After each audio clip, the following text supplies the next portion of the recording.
incredible.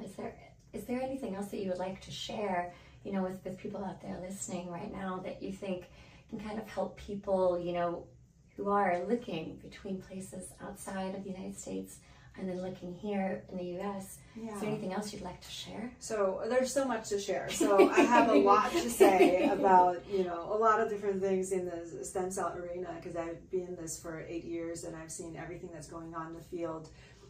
First of all, the myth of having to go overseas to get stem cell treatment, that's just not true. I think you can get just as good of treatment, if not better, when you stay in the U.S. Well, of course, it depends on who you go to, what kind of provider you go to, right? What kind of products are they using, and what kind of training have they had? Because there are, you know, unfortunately, some doctors who heard from a rep from a stem cell company telling them you can make a lot of money doing stem cells, and this is what you can do, this is how much you use. And so they don't have a background knowledge. They just know they were told to put this into the, you know, into the syringe, and they can make a lot of money. And that's really not the right way of approaching medicine as a physician. You don't take directions from a, you know, pharma rep or a tissue bank rep. You want to learn your basics, understand why and what you're doing for the patient, and learn all the techniques behind, you know, around it, because so many are doing the wrong things. You know, they are giving people IV infusions, and not through an IV bag, but doing an IV push, which can have serious problems of embolism, because not only the cells have a tendency to aggregate and form balls, so when you put them in a concentrated syringe, you're not breaking them up with the IV blood filter, then they can really cause embolism.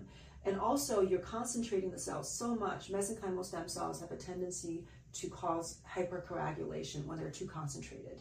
So now you can, you know, increase the chance of clot by giving people the cells in too concentrated a form. So these are just two simple principles that unfortunately most doctors are not doing it right. That's why I have the academy. I really want people to do it right.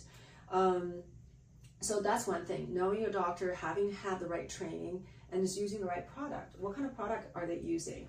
Are they using, first of all, if they're using your own cells, if you're young and healthy, I think there's a good chance that can be very helpful. But just know, the moment you take your own your stem cells out, and you have activated them, when you put it back in the body, they're ready to work.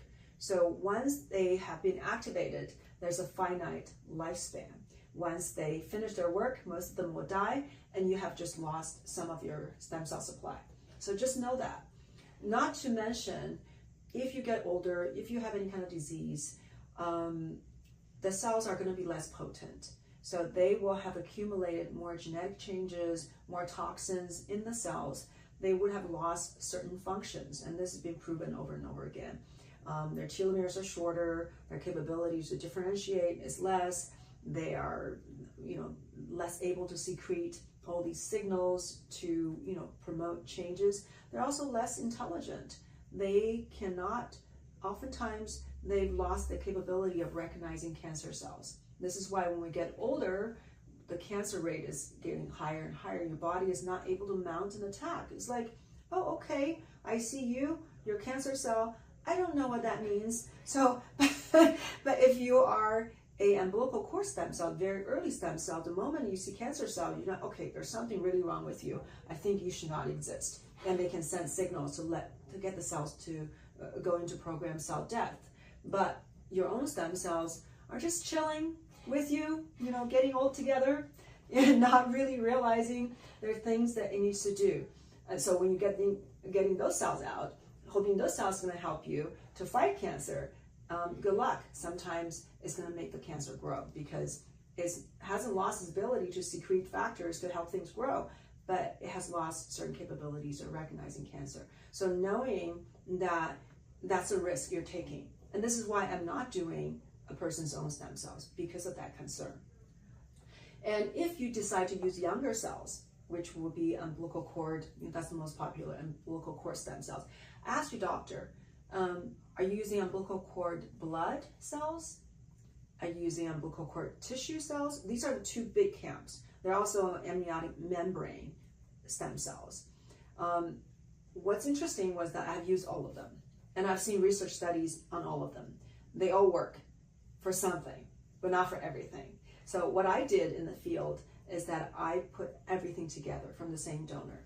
So I'm getting cells from the umbilical cord blood, from the umbilical cord tissue, and from the amniotic membrane.